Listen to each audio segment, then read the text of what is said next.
नमस्कार साथियों, आप सभी का बहुत बहुत स्वागत है आपके अपने यूट्यूब चैनल। आज के वीडियो में हम लोग अध्ययन करेंगे भक्ति काल नामक टॉपिक का। इस टॉपिक से जो भी प्रश्न पूछे जाते हैं उन सभी का हम लोग बहुत ही अच्छे तरीके से अध्ययन करेंगे।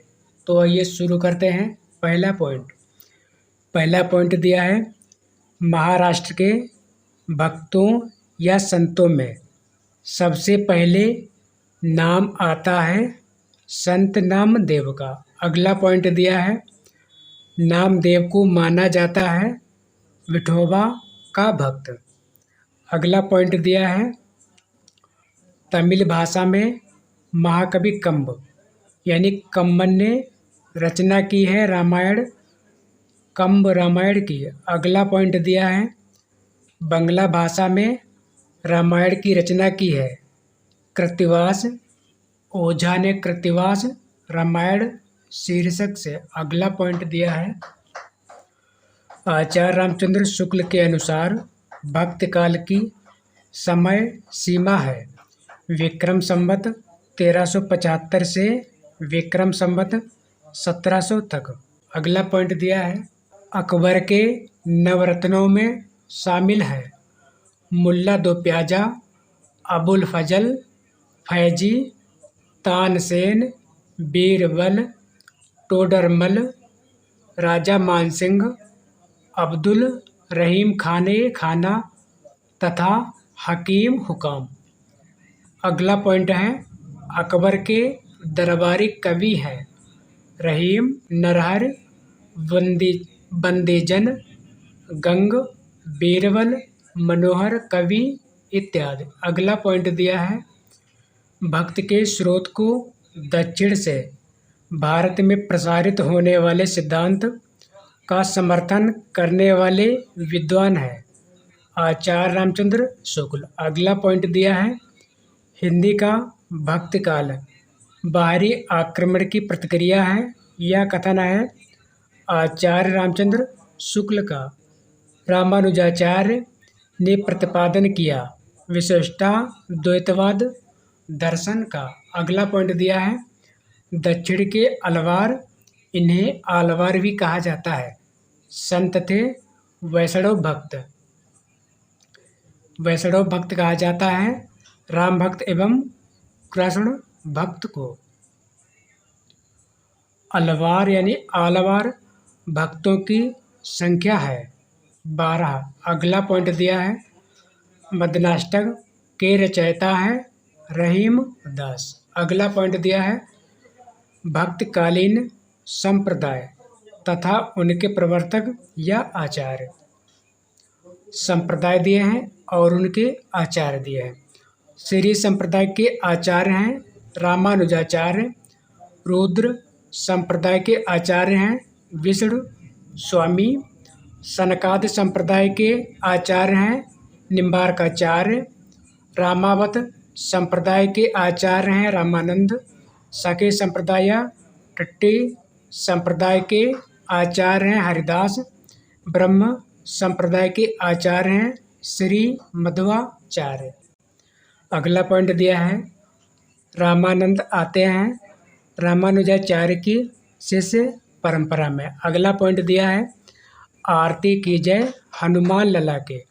हनुमान जी की आरती के रचयिता हैं रामानंद। अगला पॉइंट दिया है, गलता में रामानंद संप्रदाय की गद्दी स्थापित किया कृष्णदास पैहारी ने। अगला पॉइंट दिया है, उत्तर भारत का तूत्रादि कहा जाता है गलता को।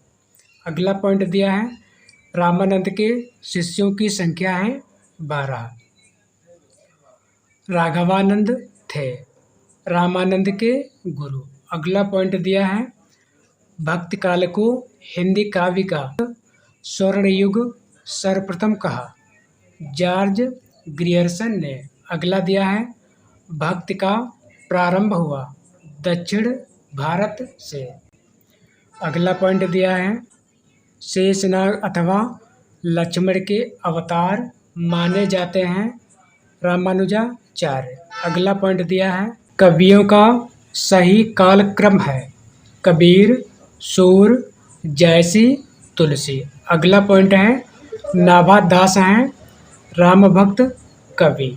अगला पॉइंट दिया है 252 वैष्णवन की वार्ता के रचनाकार हैं गोकुलनाथ, जो विठलनाथ के पुत्र व वल्लभाचार्य के पौत्र थे। अगला पॉइंट दिया है नाभा दास कृत भक्तमाल की भाषा है ब्रज भाषा। अगला पॉइंट दिया है अष्टयाम के रचयिता है नाभा दास। अगला पॉइंट दिया है नाभा दास कृत अष्टयाम की भाषा है ब्रज या अवधि। अष्टयाम शीर्षक से इनकी 2 रचनाएं हैं। अगला पॉइंट है भक्तमाल के रचयिता नाभा दास के गुरु का नाम है अग्रदास। अब हम अगला टॉपिक है संत काव्य।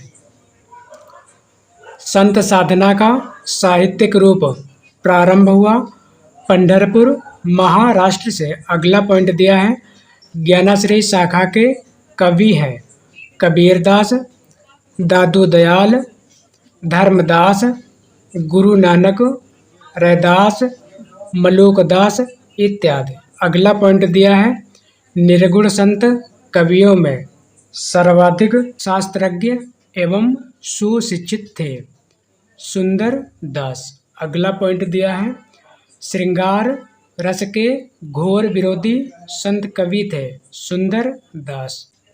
अगला पॉइंट दिया है हरडे वाणी या हरडे वाणी एवं अंगबधू है दादू दयाल की वाणी के संकलन। अगला पॉइंट दिया है हरडे वाणी का संकलन किया संतदास एवं जगन्नाथ दास ने, जो दादू दयाल के शिष्य थे। अगला पॉइंट दिया है अंगबधू का संकलन किया रज्जब ने। अगला पॉइंट दिया है कबीर दास का संबंध है ज्ञान मार्ग निर्गुण भक्त धारा से। अगला पॉइंट दिया है निर्गुण ज्ञानाश्रयी शाखा का दूसरा नाम है संत साहित्य। अगला पॉइंट दिया है संत काव्य नाम दिया है डॉक्टर रामकुमार वर्मा ने। अगला पॉइंट दिया है अजगर करे न चाकरी पंछी करे न काम, इस उक्ति को कहा है मलूक दास ने।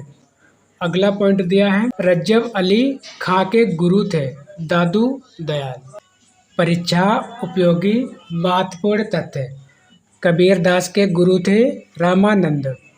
कबीर दास की पत्नी का नाम था लुई। अगला पॉइंट दिया है तुलसीदास, सूरदास, कबीर दास तथा जैसी में से आचार्य रामचंद्र शुक्ल ने सबसे कम महत्व दिया है कबीर दास को। अगला पॉइंट दिया है भाषा बहुत परिष्कृत और परिमार्जित न होने पर भी कबीर की उक्तियों में कहीं कहीं विलक्षण प्रभाव और चमत्कार है।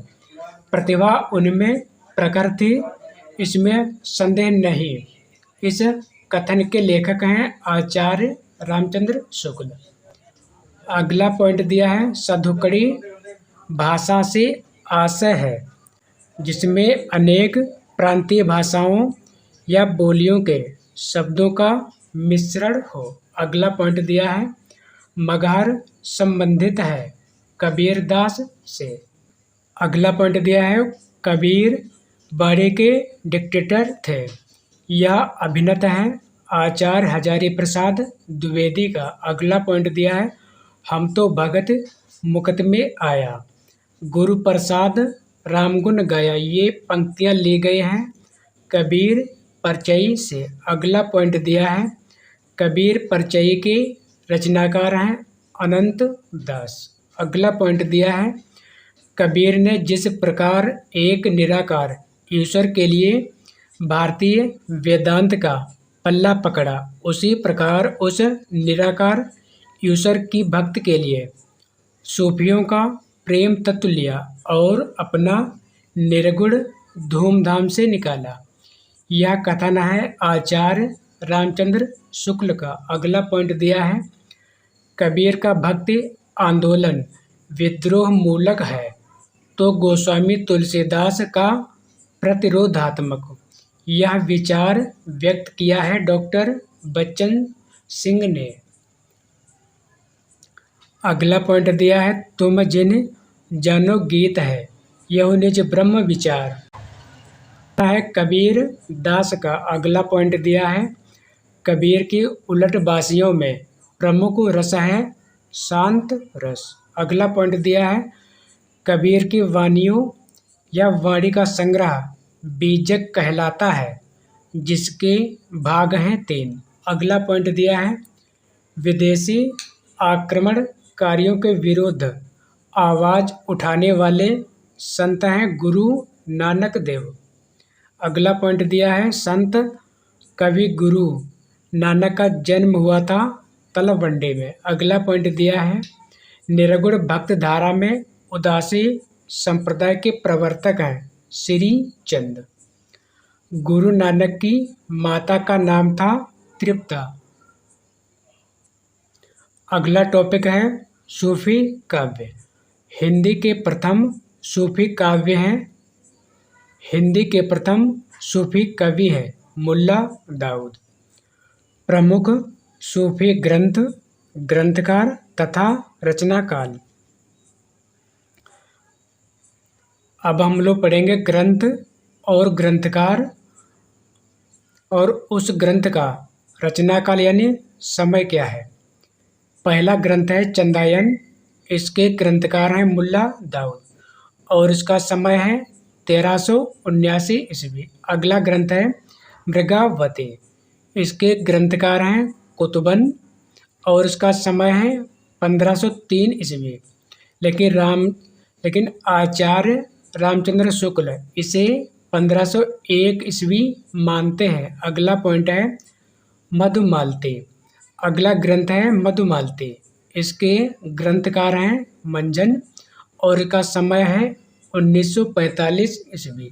अगला ग्रंथ दिया है पद्मावत, इसके ग्रंथकार हैं मलिक मोहम्मद जायसी और इसका समय है 1540 ईस्वी। अगला पॉइंट दिया है सूफी काव्य पद्धति का अंतिम ग्रंथ है यूसुफ जुलेखा और यह लिखा गया है शेख निसार द्वारा।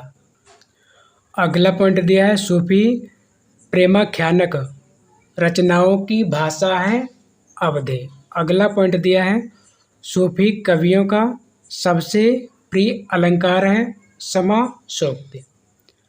सूफी काव्य धारा के कवि हैं मुल्ला दाऊद, जायसी, कुतुबन, मंजन, उस्मान, शेख नबी या इनको कहा जाता है शेख नबी, कासिम शाह, नूर मोहम्मद इत्यादि। अगला पॉइंट दिया है प्रेमाख्यानक काव्य परंपरा। सूफी कवियों का मुख्य दर्शन है तसव्वुफ। अगला है अनहलक यानी मैं ही ब्रह्मा हूँ की घोषणा की अल हिलाज मंसूर या मंसूर हल्लाज। अगला पॉइंट दिया है उदद आई ते बंधन कीना इति दसमात अमरपद लेना। इन पंक्तियों के रचनाकार हैं मलिक मोहम्मद जायसी।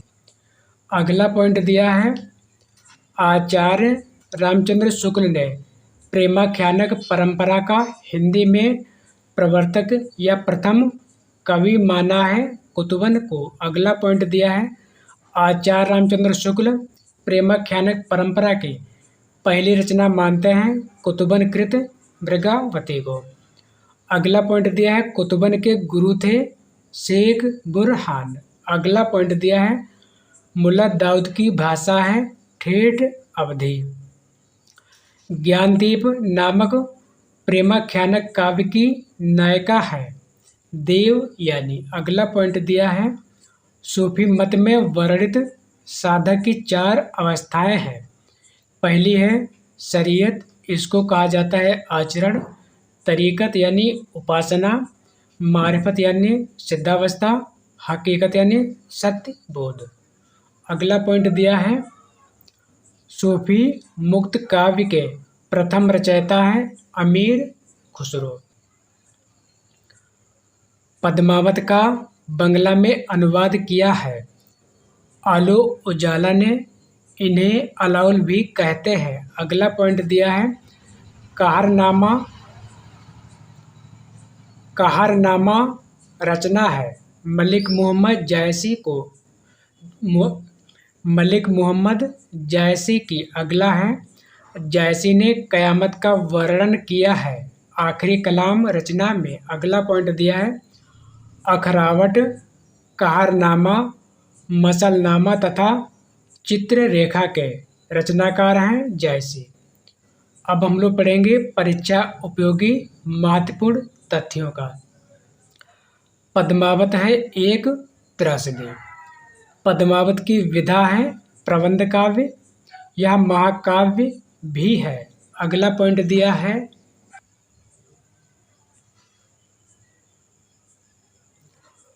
पद्मावत के अनुच्छेदों का नाम है खंड। वस्तुतः पद्मावत 57 खंडों में विभक्त है। अगला है पद्मावत है रूपक काव्य भी। पद्मावत के रूप कत्तु हैं रत्नसेन मन के प्रतीक हैं, पद्मिनी परम सत्ता की प्रतीक हैं, सुआ यानी हीरामन गुरु का प्रतीक है, राघव चेतन शैतान के प्रतीक है। पद्मावत में रत्नसेन की पत्नी का नाम है नागमती, यह संसार की प्रतीक है।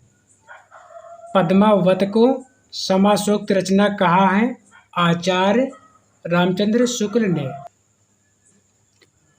फूल मरे पे मरे न बासो तथा छार उठाए लीन एक मुट्ठी, पंक्ति ली गई है पद्मावत से।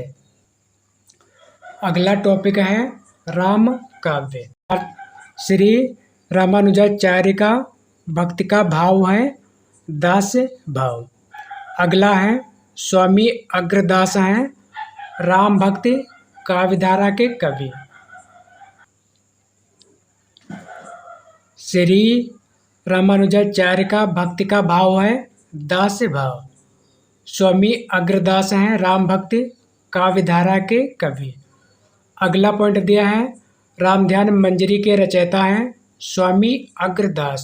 अगला पॉइंट दिया है सीय राममय सब जग जाने, करहु प्रणाम जोर जुग पाने।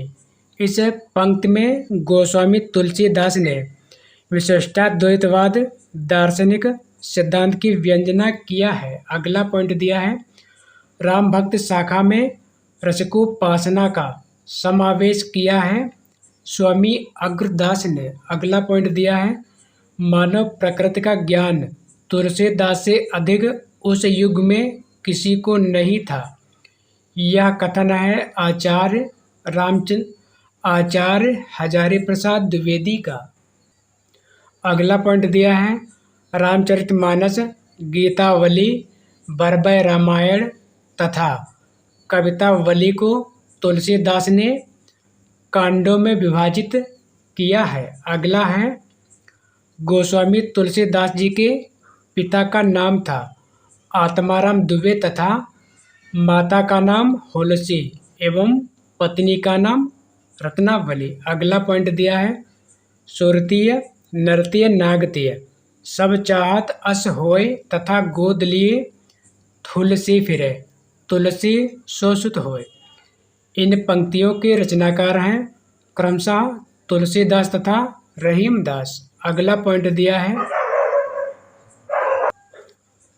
तुलसीदास की भक्ति का स्वरूप है दास्य भाव। तुलसीदास की भक्ति का स्वरूप है दास्य भाव। परीक्षा उपयोगी महत्वपूर्ण तथ्य। रामचरितमानस की रचना हुई विक्रम संवत 1631 में। रामचरितमानस में कुल कांड है। रामचरितमानस में कुल कांड हैं 7।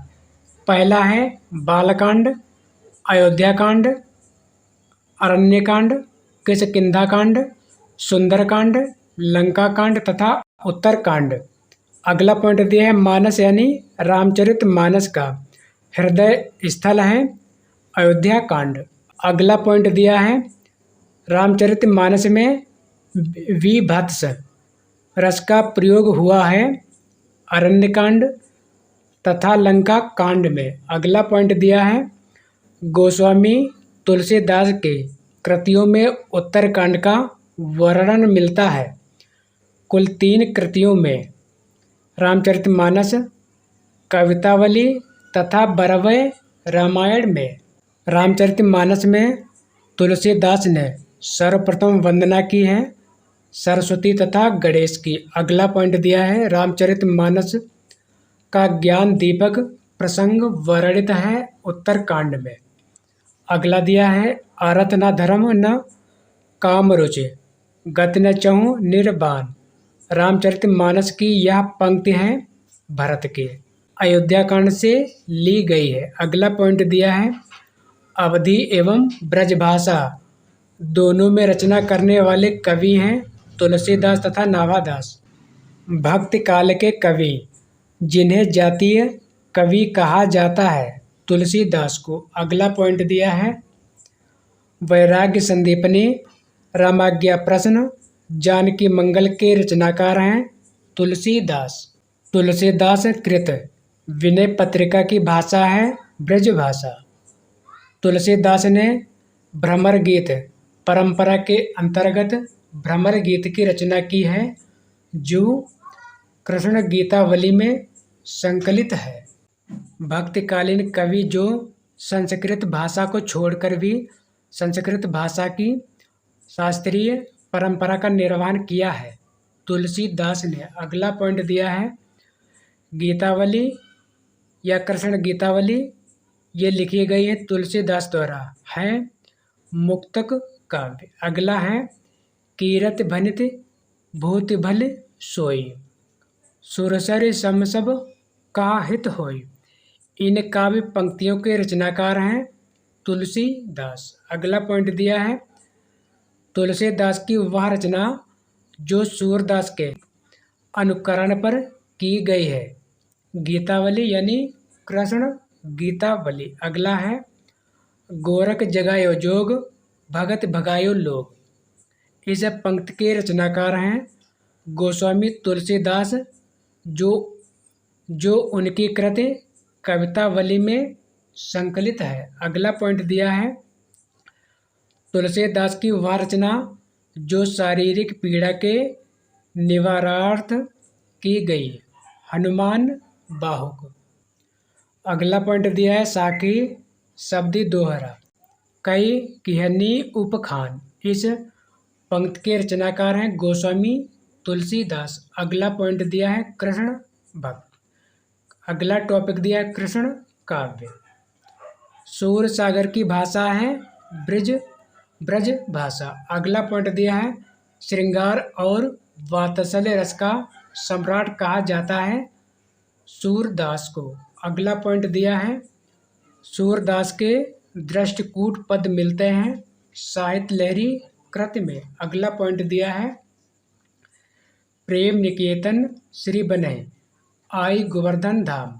इस पंक्ति के रचनाकार हैं रस खान। अगला पॉइंट दिया है रसखान की रचनाएं हैं प्रेम वाटिका, सुजान रसखान, अष्टयाम, दान लीला इत्यादि। अगला पॉइंट दिया है सैयद इब्राहिम का कवि नाम है रस खान। भक्तकालीन कवि जिन्हें जड़िया विशेषण से विभूषित किया गया है अनंत दास। अगला पॉइंट दिया है सुदामा चरित, भंवर गीत, रस मंजरी, रास पंचाध्यायी, अनेकार्थ मंजरी, मान मंजरी, रूप मंजरी के रचनाकार हैं नंद दास। अगला पॉइंट दिया है नरसिंह जी का मायरा, रुक्मणी मंगल, नरसिंह मेहता की हुंडी, गीत गोविंद, टीका की रचयिता हैं मीराबाई। अगला पॉइंट दिया है मीराबाई के गुरु माने जाते हैं रैदास। अगला पॉइंट दिया है पुष्ट मार्ग का प्रवर्तन किया वल्लभाचार्य ने। अगला पॉइंट दिया है वल्लभाचार्य ने जिस कृष्ण भक्ति को प्रतिष्ठित किया, उसका दार्शनिक आधार है शुद्धाद्वैतवाद। अगला पॉइंट दिया है तत्वदीप निबंध के रचनाकार हैं वल्लभाचार्य।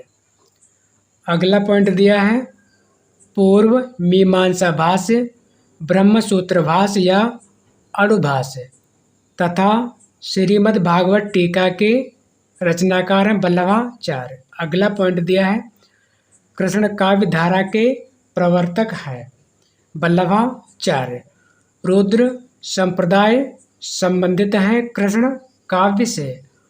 वल्लभ संप्रदाय का प्रवर्तन किया हितहरि वंश ने। अगला पॉइंट दिया है कृष्ण के साथ राधा की महानता विशेषता है सनकादि संप्रदाय की। अगला पॉइंट दिया है द्वैताद्वैतवाद के प्रवर्तक है निम्बार्काचार्य।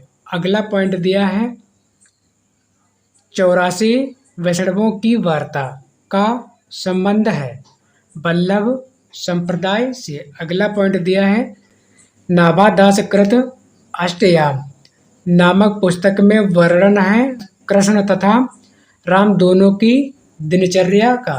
अष्ट छाप की स्थापना हुई 1565 ईस्वी में गोसाई विठलनाथ द्वारा। अगला पॉइंट दिया है अष्टछाप के कवि हैं वल्लभाचार्य के 4 शिष्य कुम्भनदास, सुगरदास, कृष्णदास तथा परमानंद दास। विठलनाथ के 4 शिष्य हैं गोविंद स्वामी, छीत स्वामी, नंददास एवं चतुर्भुज दास। अगला पॉइंट दिया है केलमाल के रचयिता हैं स्वामी हरिदास। अगला पॉइंट दिया है हरिदास संप्रदाय को जानते हैं सखी संप्रदाय के नाम से भी। अगला पॉइंट दिया है जुगलमान चरित्र नामक ग्रंथ के लेखक हैं कृष्ण दास। अगला पॉइंट दिया है भ्रमर गीत प्रसंग का मूल स्रोत है श्रीमद् भागवत का 10वां स्कंद। भ्रमर गीत का उपजीवी ग्रंथ है श्रीमद् भागवत। सूरदास का प्रेम पक्ष लोक से न्यारा है, यह कथन है आचार्य रामचंद्र शुक्ल का।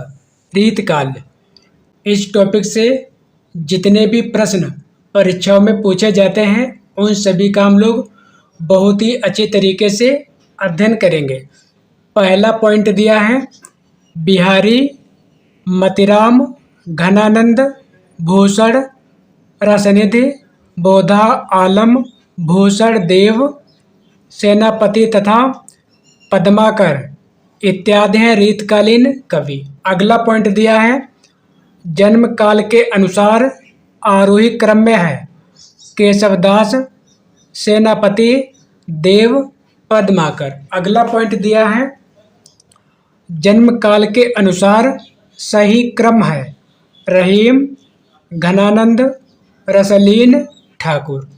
अब देखते हैं अगला पॉइंट जन्म काल के अनुसार सही क्रम है बिहारी, भूषण, मतिराम, देव और देव का दूसरा नाम है देवदत्त। अब देखते हैं अगला पॉइंट रीतकाल की सर्वाधिक व्यापक प्रवृत्ति है नायिका भेद और श्रृंगार रस विवेचन। अगला पॉइंट दिया है रीतकालीन कवियों की काव्य भाषा है ब्रज भाषा। अगला पॉइंट दिया है रीतयुगीन कवियों का सर्वाधिक प्रिय छंद है सवैया। ये सभी पॉइंट्स बहुत ही महत्वपूर्ण है, इसलिए वीडियो को पूरा जरूर देखें। ब्रज भाषा में श्रृंगारी कवियों की परंपरा में इन्हें अंतिम प्रसिद्ध कवि समझना चाहिए।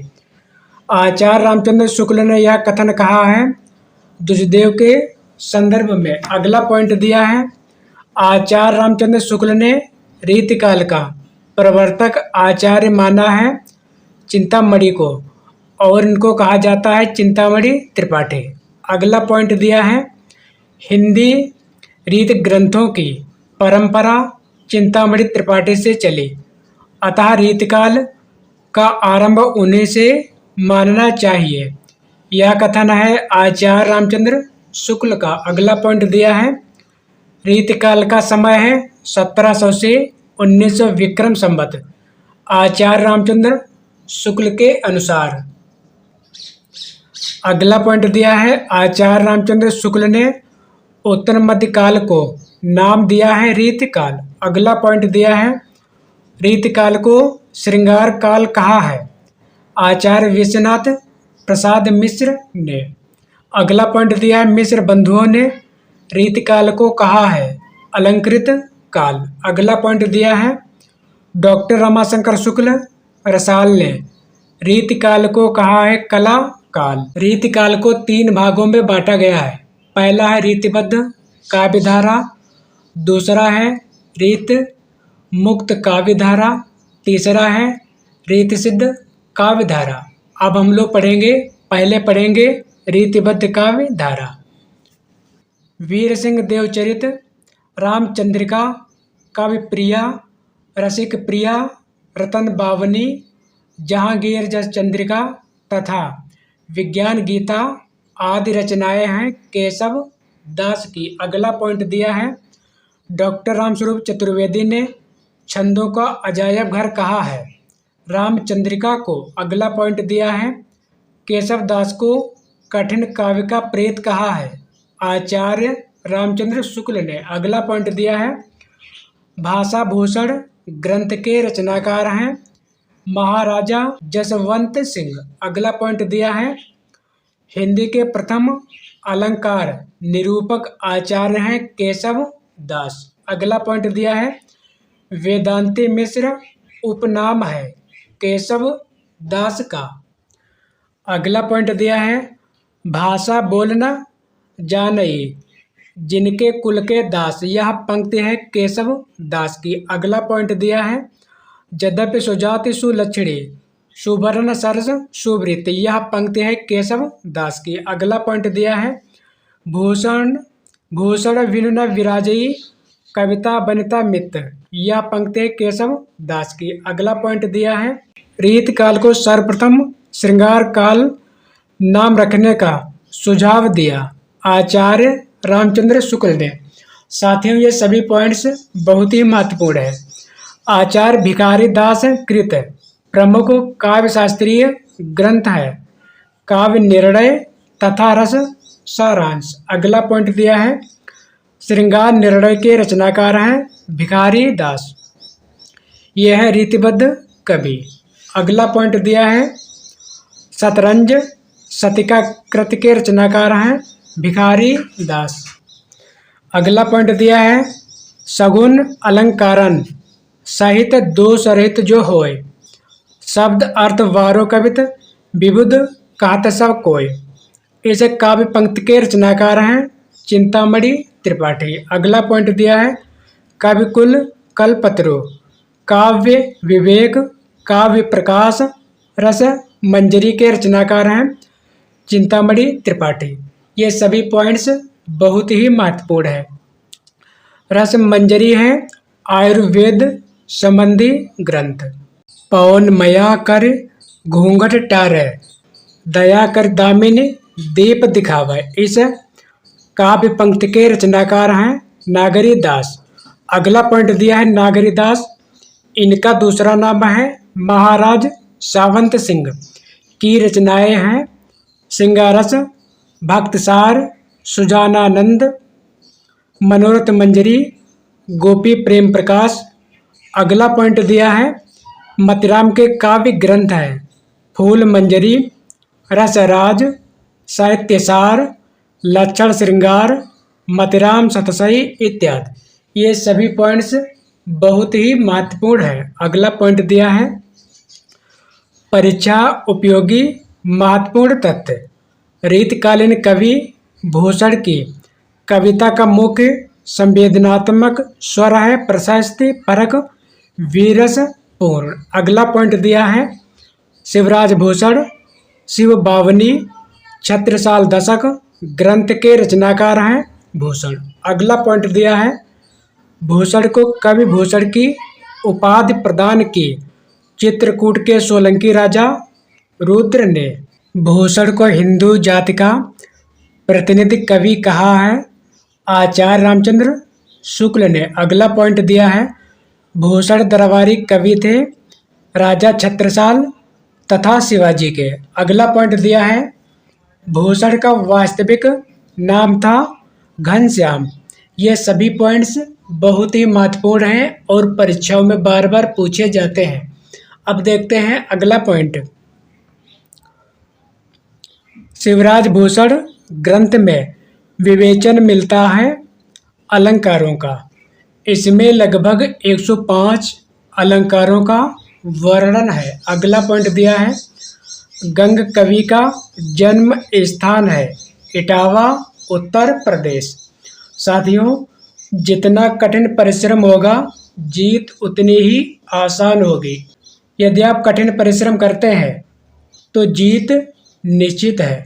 तुलसी गंग दुवो भय सुकविन के सरदार, इस पंक्ति को कहा है भिखारी दास ने। नैन नचाए कही मुस्काए लला फिर आयो खेलन होरी, इस काव्य पंक्ति के रचनाकार हैं पद्माकर। अगला पॉइंट दिया है गंगा लहरी तथा जगत विनोद कृत के रचनाकार हैं पद्माकर। अगला पॉइंट दिया है प्रबोध पचासा ग्रंथ के रचनाकार हैं पद्माकर। अगला पॉइंट दिया है पद्माभरण क्या लिखा गया है पद्माकर द्वारा। यह अलंकार ग्रंथ है। अगला पॉइंट दिया है शोभा सरसाने न बखाने जात कहूँ भात, इस काव्य पंक्ति के रचनाकार हैं सेनापति। अगला पॉइंट दिया है देव कवि की रचनाएं हैं काव्य रसायन भाव विलास अष्टयाम जाति विलास सुजान विनोद सुख सागर तरंग पावस विलास इत्यादि। अगला पॉइंट दिया है भूल कहत नव रस सुकवि सकल मूल सिंगार, यह उक्ति है देव की। अगला पॉइंट दिया है लक्षण ग्रंथों की रचना की है भिखारी दास ग्वाल देव कवि इत्यादि। अगला पॉइंट दिया है मतिराम की भाषा है साहित्यिक ब्रज भाषा। अगला पॉइंट दिया है रीतिबद्ध कवि है केशवदास चिंतामणि भिखारीदास देव मतिराम पद्माकर इत्यादि। अगला टॉपिक है रीति मुक्त काव्य धारा। रीति मुक्त काव्य धारा के कवि हैं घनानंद बोधा ठाकुर आलम दुजदेव इत्यादि। यह निसंकोच कहा जा सकता है कि भाषा पर जैसा अचूक अधिकार इनका था वैसा और किसी कवि का नहीं। आचार्य रामचंद्र शुक्ल का यह कथन है घनानंद के संदर्भ में। वियोग श्रृंगार के प्रधान मुक्तक कवि हैं घनानंद। अगला पॉइंट दिया है घनानंद की रचनाओं की भाषा है ब्रज भाषा। अगला पॉइंट दिया है लोग हैं लाग कवित्त बनावत मोह तो मेरे कवित्त बनावत, इस काव्य पंक्ति के रचनाकार हैं घनानंद। ये सभी पॉइंट्स बहुत ही महत्वपूर्ण हैं और यह पंक्ति कई बार पूछी जा चुकी है। अगला है अतिशुद्धो सनेको मार्ग है, इस काव्य पंक्ति के रचनाकार हैं घनानंद। अगला पॉइंट दिया है सीख लीनो मीन मृग खंजन कमल नयन, सीख लीनो जस औ प्रताप को कहानो है, ये पंक्तियां हैं ठाकुर की। अगला पॉइंट है अमी हलाहल मत भरे श्वेत श्याम रतनार, यह काव्य पंक्ति कवि रसलीन की रचना है। अंग दर्पण सैयद गुलाम नबी रसलीन में संग्रहित है। अगला पॉइंट दिया है यह प्रेम का पंथ कराल महा तरवार की धार पे धावनो है, यह काव्य पंक्ति है बोधा की। अगला पॉइंट दिया है कवित्त रत्नाकर में कुल अध्याय है 5 तरंग या अध्याय।